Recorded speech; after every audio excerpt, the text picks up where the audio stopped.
আপনি কার্টুন দেখেন কেন?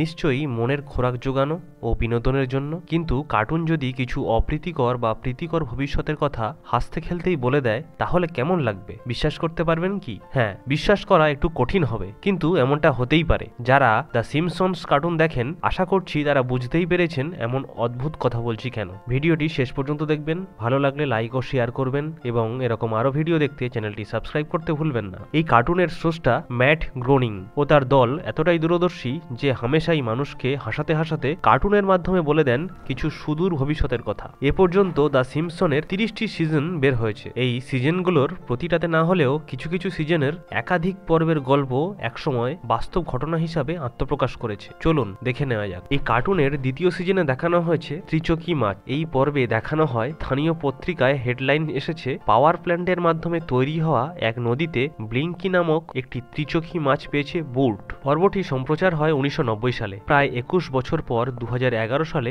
আর্জেন্টিনার একটি নদীতে ধরা পড়ে 3 চোখ বিশিষ্ট একটি ওলফ ফিশ। মাছটি যে নদীতে ধরা পড়ে সেটিও নিউক্লিয়ার পাওয়ার প্ল্যান্টের মাধ্যমে তৈরি হওয়া একটি নদী। এরপর আসা যাক দ্বিতীয় ভবিষ্যৎবাণী, মাইকেলঅ্যাঞ্জেলোর অশ্লীল ভাস্কর্য। 1990 সালে সম্প্রচারিত এই পর্বে দেখানো হয় ইতালির বিশিষ্ট শিল্পী মাইকেলঅ্যাঞ্জেলোর তৈরি ডেভিডের প্রথাগত অর্থে অশালীন ভাস্কর্য স্থানীয় জাদুঘরে প্রদর্শনের বিরুদ্ধে স্প্রিংফিল্ডিয়ানরা প্রতিবাদ জানায়। দ্য সিম্পসনের জগৎটির নাম স্প্রিংফিল্ড, আর এখানকার অধিবাসীকে বলা হয় স্প্রিংফিল্ডিয়ান। 2016 সালে এমনই ঘটনা ঘটতে দেখা যায় রাশিয়াতে। রাশিয়ানরা আন্দোলন করেন সেন্ট পিটার্সবার্গের প্রাণকেন্দ্রে মাইকেলঅ্যাঞ্জেলোর তৈরি ডেভিড ভাস্কর্যটিকে পোশাক পরানোর জন্য।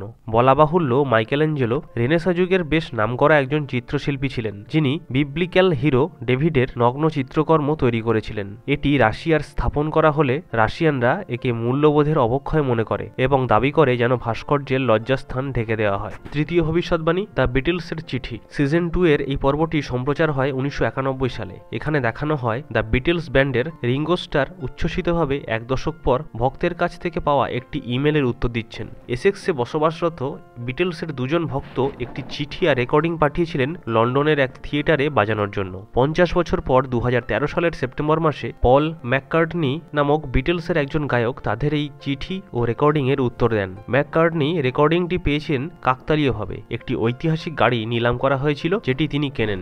ওই গাড়িতেই মেলে 1963 সালে পাঠানো তার ভক্তদের এই রেকর্ডিং।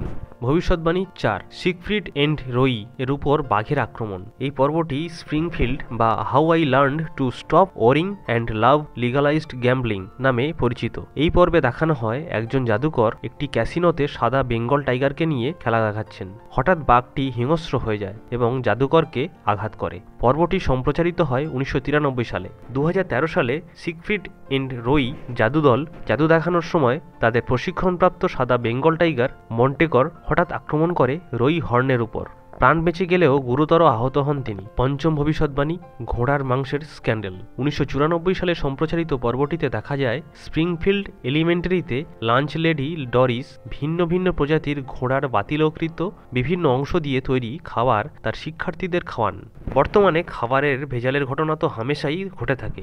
এই কবছর আগে প্যারিসে 4 জনকে আটক করা হয়েছে গরুর মাংস বলে ঘোড়ার মাংস বিক্রির জন্য। 1994 সালে আইফোনের অটো কারেক্ট ফিচার নিয়েও আছে দ্য সিম্পসনের একটি পর্ব, যার নাম লিসা অন আইস। এখানে দেখানো হয় কিয়ার্নি তার বন্ধু ডলফকে বলে তার পার্সোনাল ডিজিটাল অ্যাসিস্ট্যান্টে বিট আপ মার্টিন লিখতে, কিন্তু অটো কারেকশনের কারণে সেটি হয়ে যায় ইট আপ মার্থা।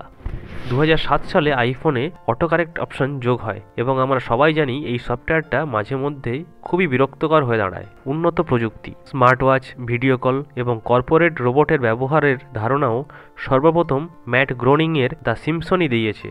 কয়েক ভাগে বিভক্ত লিসাস ওয়েডিং পর্বটি সম্প্রচারিত হয় 1995 সালে। এই পর্বে এক জ্যোতিষী বলেন 2010 সালে পৃথিবীতে ভালো কিছু পরিবর্তন আসবে, আমরা প্রযুক্তি নির্ভর হব। তিনি এটাও বলেন এ সময় গাছপালার অভাব বোধ করবে মানুষ। এবং এই পর্ব সম্প্রচারের প্রায় 20 বছর পর এখন আমাদের জীবনটা অনেকটা এমন হয়ে গেছে। কয়েক বছর আগে আইফোন প্রথম স্মার্ট ওয়াচ নিয়ে আসে এবং এখন এই ঘড়ির ব্যবহার বর্তমানে বহুল প্রচলিত। শুধু তাই নয়, এখন ভিডিও কল ছাড়া অল্প দূরের মানুষের সাথেও যেন কথা বলে মন ভরে না। তাই কথা বলার সাথে সাথে মানুষটিকে দেখতেও আমরা বেশ অভ্যস্ত হয়ে পড়েছি। এবার আসি কর্পোরেট রোবটের কথা। সিম্পসনে দেখানো হয় মানুষের পরিবর্তে লাইব্রেরিয়ানের দায়িত্ব পালন করছে সিম্পসন জগতের রোবটরা। যুক্তরাষ্ট্রের ইউনিভার্সিটি অফ এভারিসবিথের শিক্ষার্থী বিজ্ঞানীরা গ্রোনিংয়ের এই কল্পনাকে সর্বপ্রথম বাস্তবে রূপ দেয়। পরবর্তীতে বিভিন্ন গবেষণাগারেও রোবটের ব্যবহার পরিলক্ষিত হয়।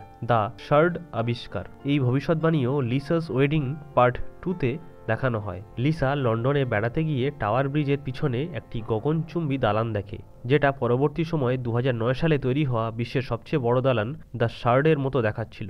দ্য শার্ড পশ্চিম ইউরোপের সবচেয়ে উঁচু দালান। 84 তলা বিশিষ্ট এই ভবনটি নির্মাণ করেন রেনজো পিয়ানো নামের এক স্থপতি। লিসার দেখা গগনচুম্বী দালানটার শীর্ষভাগ ছিল সূচালো এবং দ্য শার্ডের শীর্ষভাগটাও তেমনটাই। হিগস বোসন কণা।